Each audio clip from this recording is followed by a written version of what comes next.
Il y a des semaines où tout vacille. Des semaines où un club comme le Real Madrid donne soudain l'impression de ne plus savoir exactement où il va.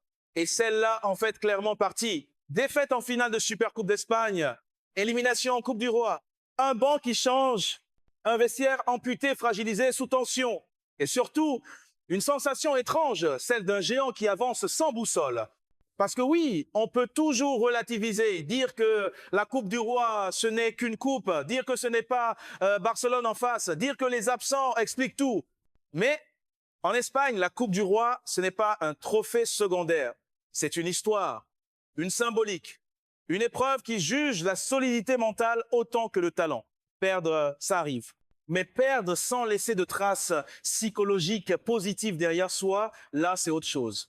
Et c'est exactement là que le débat commence. Quand Alvaro Arbeloa arrive sur le banc, il arrive sans le grand Real. 6 blessés majeurs. Plusieurs cadres laissés au repos, un effectif bricolé, déséquilibré, sans ses repères habituels.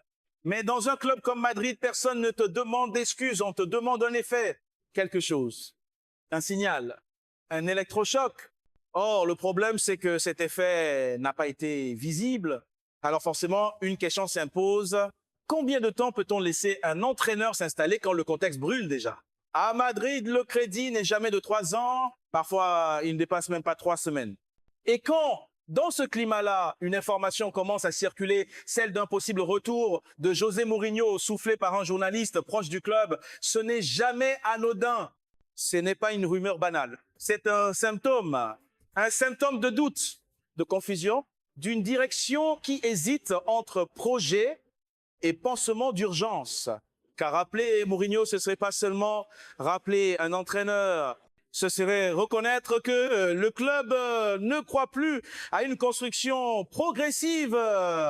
Ce serait dire aux joueurs, sauvez la boutique. Et à Madrid, quand ce message est envoyé, ce sont toujours les mêmes qui prennent les clés. Un soir Courtois, un soir Mbappé, un soir un exploit individuel, mais le jeu collectif, lui, disparaît.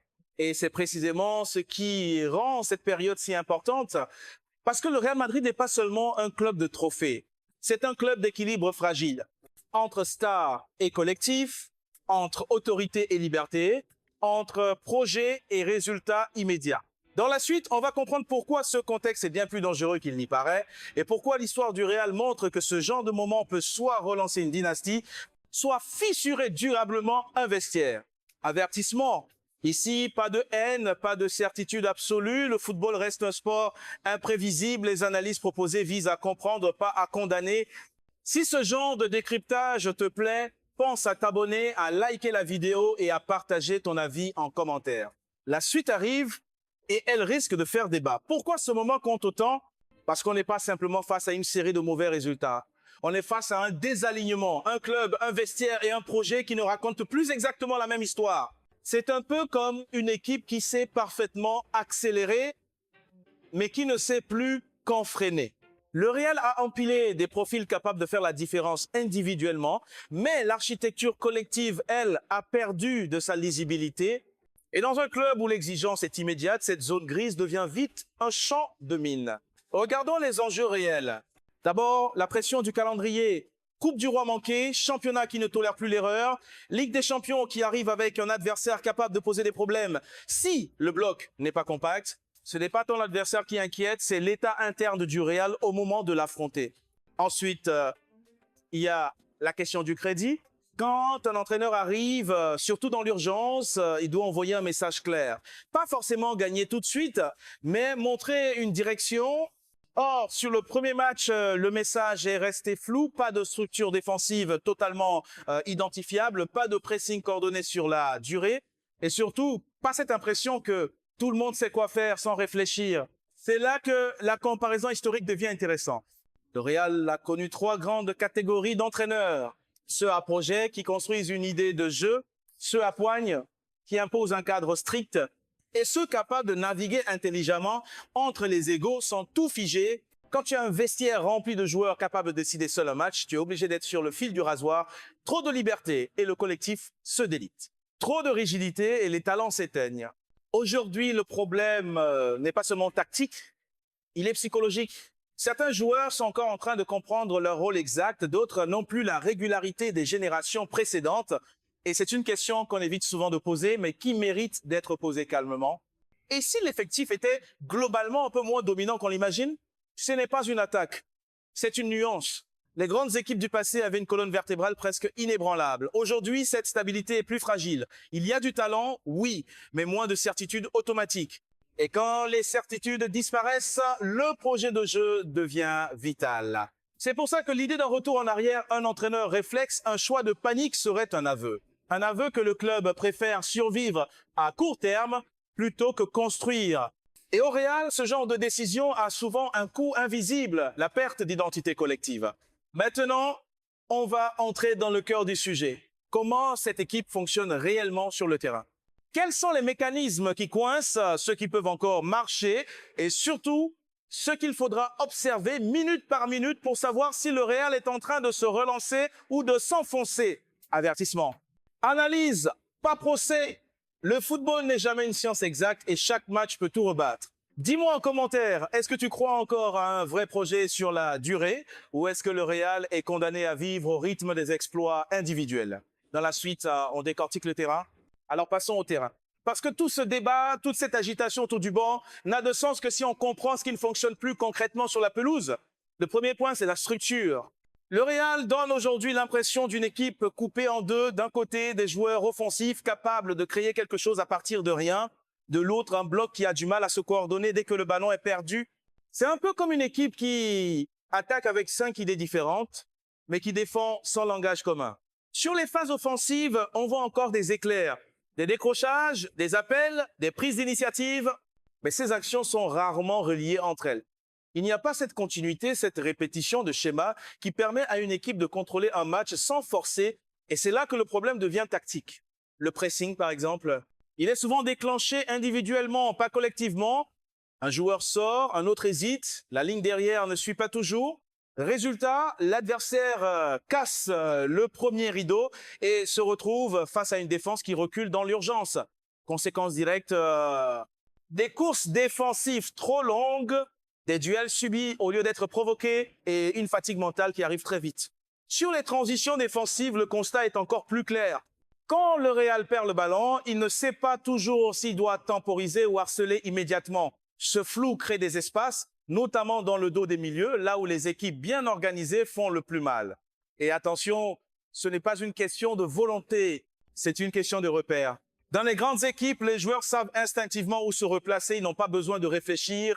Aujourd'hui, au Real, on voit trop souvent des regards, des bras levés, des micro-hésitations. Et à ce niveau-là, une demi-seconde suffit pour être puni. Autre point clé, la gestion des temps faibles. Avant, le Real savait souffrir sans paniquer. Aujourd'hui, dès que l'adversaire enchaîne 2 ou 3 séquences, le bloc s'étire, les distances augmentent et le match devient incontrôlable. C'est là que l'absence d'un cadre collectif fort se fait sentir. Quand tu n'as pas un projet de jeu clairement identifié, tu te réfugies dans les individualités. Et quand celles-ci sont absentes, fatiguées ou surveillées, il ne reste plus grand-chose. Mais attention, tout n'est pas à jeter. Il y a encore des fondations exploitables. Certains joueurs comprennent très bien le jeu entre les lignes. Certains profils peuvent stabiliser le tempo s'ils sont correctement entourés. Et surtout, le public du Bernabéu reste extrêmement sensible à une chose, la clarté, pas forcément la victoire, mais l'impression que l'équipe sait où elle va. Dans la suite, on va corriger plusieurs idées reçues qui circulent autour de cette équipe, expliquer pourquoi certaines critiques sont trop simples et surtout donner une vraie grille de lecture pour regarder les prochains matchs sans se laisser aveugler par le score. Parce que parfois, le résultat ment. Et parfois, il dit exactement la vérité. Et il y a plusieurs erreurs de lecture qui reviennent sans cesse dès que le Real traverse une zone de turbulence. Et elles brouillent complètement le débat. La première, c'est de croire que tout se joue sur le nom de l'entraîneur. Comme si changer d'homme sur le banc suffisait mécaniquement à régler des problèmes structurels. En réalité, quand une équipe perd ses repères collectifs, un nouveau coach peut soit clarifier, soit aggraver le flou. Tout dépend du cadre qu'il impose, pas de son CV. Deuxième erreur fréquente, penser que les absences expliquent tout. Oui, l'effectif était amputé. Oui, certaines rotations étaient logiques. Mais quand une équipe remixée n'arrive pas à imposer un minimum de contrôle contre un adversaire supposé inférieur, le problème dépasse la simple liste des absents. Ça parle d'automatisme inexistant, de hiérarchie floue, de responsabilités mal réparties. Troisième confusion, comparer systématiquement cette génération à celle d'il y a 10 ans. C'est humain, mais c'est piégeux. Les équipes du passé avaient une ossature quasi inébranlable, des leaders silencieux capables de recadrer un match sans un mot. Aujourd'hui, le talent est là, mais la régularité émotionnelle est plus fragile. Et ça change tout dans la lecture des matchs serrés. Maintenant, passons à quelque chose de concret. Comment lire les prochains matchs du Real sans se tromper? Dès les 10 premières minutes, il faudra observer 3 choses très simples. 1. La distance entre les lignes. Si le bloc est compact, si les milieux restent proches des défenseurs, c'est bon signe. Si les espaces s'ouvrent trop vite, attention. 2. Le comportement après perte de balle. Est-ce qu'il y a un réflexe collectif immédiat, même imparfait? Ou est-ce que chacun recule de son côté en attendant que ça se passe? C'est souvent là que tu comprends si une équipe est connectée ou non. 3. La gestion du tempo. Est-ce que le Real accepte parfois de poser le pied sur le ballon, de calmer le jeu, de respirer? Ou est-ce qu'il joue chaque action comme si c'était une transition d'urgence? Les grandes équipes savent quand accélérer, mais surtout quand ralentir. Il faudra aussi surveiller les synergies. Pas les exploits isolés, mais les enchaînements répétés.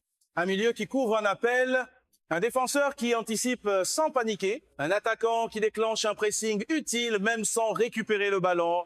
Ce sont ces petits détails qui montrent si une équipe est en train de se reconstruire ou simplement de survivre. Et puis, il y a les scénarios alternatifs, un changement de système en cours de match, une adaptation à un adversaire plus agressif, un moment de doute après un but encaissé. C'est souvent dans ces moments-là que tout se joue. Soit l'équipe se replie sur ses individualités, soit elle s'accroche à un cadre même imparfait. Dans la dernière partie, on va répondre aux questions que tout le monde se pose vraiment, proposer une grille supporter expert pour suivre cette équipe intelligemment et surtout rappeler une chose essentielle. Au football, la certitude est toujours l'ennemi de la compréhension. On y arrive